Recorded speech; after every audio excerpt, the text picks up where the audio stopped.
Trauma bonding is a term used in psychology and refers to this addiction that's developed in the victim when psychological abuse happens in a cycle. Because what happens? You have the honeymoon phase where you get so excited when you see that individual because you have such a good time together. Suddenly there's a shock, and in the shock you think, what's going on? And now you want to go back to the honeymoon phase. And during the shock you are actually psychologically tortured. And then suddenly you have that honeymoon phase back and you're totally at ease. What has happened is you are mentally broken down, not in the absolute sense, but you were broken down, and you were provided a shot of dopamine when the honeymoon phase returned. And because of that, you perceived the dopamine rush as a solution. And then the cycle comes again. And that's how you are conditioned to be addicted to the abuser. This is a type of black magic that's used by warlocks who are doing bad stuff on behalf of the demons that they worship. It's also something some witches do. Witches do it in the form of witchcraft. What if I told you that society itself uses this dark art of trauma bonding? What happens when you don't walk, talk, feel, and react like all other people do? You get socially excluded. During social exclusion, your deep-rooted needs for connection is violated. People don't think about you, they want to talk to you, they treat you like dirt, or worse than dirt, which causes you to lose your mind. And when you lose your mind, you can't work, you can't have an income, you end up on the streets, you die. So, the threat of social exclusion itself causes a trauma bond in people that grow up in society. That is why you have so many people out there, adults, whether they are in their early 20s or in their 80s. When you talk to them about obvious things that don't add up in society, they just can't hear you. Why? Because for decades they've been trauma bonded over and over again to society. Some people, they don't have to be older people, just young people. Some are still in the teenage years. You address external issues to them. You address the facts. You don't come with theories, you address the facts. For example, it can be that for some jobs, they require you to do an assessment, even though you're qualified for the job already. And then you ask the teenagers, why would the company ask you to do an assessment if you're already qualified for the job, or if you're even overqualified? They will say something like, well, they have their reasons, or just do it just to know it better. They will defend the policy, even though you point out the policy, and the policy doesn't add up.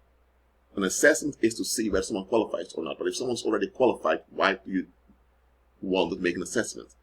And in assessment, you ask questions that don't add up with the job they're about to do. If someone wants to become an engineer, or someone that has graduated as an engineer, and they want to work as an engineer, and you want to do an extra assessment, you ask questions related to the job that they will do. You're not going to let them answer questions about apples or about cakes in the assessment. It doesn't add up, right? So if a company does that, and the company claims to be professional, what's going on? There's some other psychological benefit they want from their new employee. But you have people out there, if you explain this to them, they will just tell you, shut up, don't want to hear it. What's going on? They've been trauma bonded to the system. So anyone talks bad about the system, they feel attacked because they remember the time that they were violated by the system. It's weird. The system violates them, but when you talk bad about the system that violated them, they feel attacked. Why? Because they're reminded what the system did to them. They don't want to feel what the system did to them. They want to feel the acceptance. They want to experience the embracement by the system. That's what they're holding on to. And so when you criticize the system, for them it is as if you're criticizing their beloved parent. They will go off at you. A lot of those people are just that, trauma bonded. They're not reprobates directly, they're trauma bonded. Because understand the following: when someone has been trauma bonded, because trauma bonding is something that's done to you, it's not something you do yourself, because you would never agree to do something like that. Why would you want to be attached to someone that treats you badly? Or why would you want to be attached to someone that thinks they have a right to violate you or to end your life? If you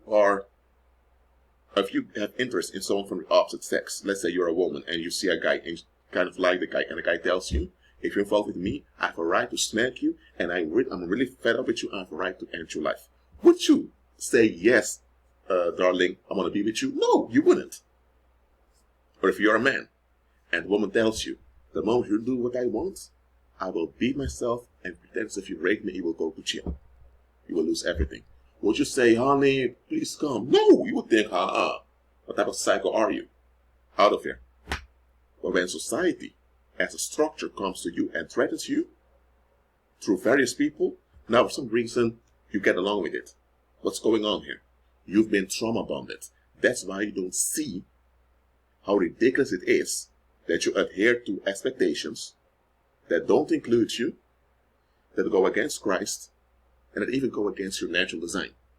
So why are you defending a system, or better said, a structure that goes against your natural design, that goes against your creator, and that goes against your long-term well-being? And at the same time, you wouldn't take any bad treatment from anyone else. But you do accept it from the systems going on. You're trauma bonded. When you see this out there, believer, when you see someone being violated in a very obvious way, but they just can't see they're being violated, they're trauma bonded. Some people understand they're violated, but they will just not mention it because they don't want to get into an altercation. That's different. If that's the case, you can notice it with their reaction. But some people just can't see nor process that they're being violated because they're trauma bonded. And this is what you need to understand about people that are trauma bonded. Even though they don't have to be bad people themselves, they will react very badly when you challenge the violator that they're trauma bonded to.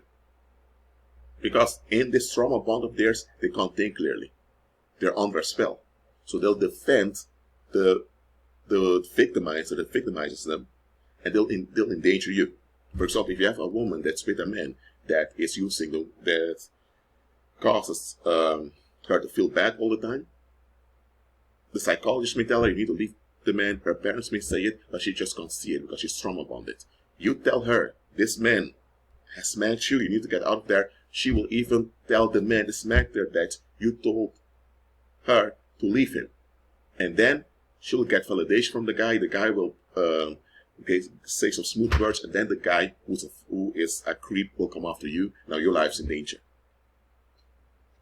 That is when you're dealing with someone that's trauma bonded. Now, just because someone is trauma bonded does not fire them from their natural responsibilities towards others. If someone is trauma bonded, they need to be alert about it, and they need to look for help so that they are freed from it. Because people that are trauma bonded are not aware they're trauma bonded. The moment they are aware that something's not right with them, or with how they function, they need to look for help in order for them to be safe. Because people that are trauma bonded, they're not safe to be around. This may sound very harsh what I'm saying now, but they're not safe to be around. I mean, if there is a dog somewhere, a very violent, angry dog, and that dog has big teeth, and that dog jumps on people and bites people, that dog killed several people already. Anyone in the running will say, we need to kill this dog, because this dog is very dangerous. This dog even killed other dogs by biting other dogs. It also killed some humans. We need to kill this creature. And let's say that you have someone who decides they want this dog as a pet. And you go to their house, and what do you see? You see that killer dog over there. Would you enter that house? Or would you keep going to that house to visit the individual? No. Because you have that killer dog over there that may end up killing that individual and those who are in-house also. You would call the cops, and you would call a psychiatrist And you will tell both the cops and the psychiatrist this individual needs to be locked up in a mental institution because they choose to remain with a killer dog and they expect people to visit them with a killer dog over there. Someone that's trauma bonded, you cannot entrust your daily affairs to them because they're trauma bonded. If they cannot process that they're being violated, whether it's by the system or by a significant other or by a parent or whatever, that means they're not able to process emotions properly. So they can be used by the enemy to hinder you. They can be used by the enemy to put you in a lot of unnecessary trouble. So understand when you're dealing with someone that's trauma bonded. They don't have to be bad people, but it can end up very badly with you and those around you if you remain involved with them. You should walk in love towards them. You should assist them where you can. And besides that, keep your safe distance from them. I'm not talking about a 6 feet distance of this COVID-19 hysteria that's going on. I'm talking about safe distance for your safety. There are worse things out there than a virus where many people are afraid of today. Someone's trauma bonded, they will attract danger onto them. And if you're around them, the danger will affect you too. Some of you have children, or you have grandparents, you have other people in your care. You can't afford to be around people that are trauma bonded. If they are trauma bonded and have no clue they're trauma bonded, then when the Holy Spirit gives you an opportunity, you can reveal onto them through suggestions that something isn't right. It's not suggestive witchcraft, you just show them something isn't right. If you're not open to receive it, then pack your bags and lower contact. Because when someone is trauma bonded and they refuse to admit they're trauma bonded, eventually they will become narcissistic and they will develop a victim mentality.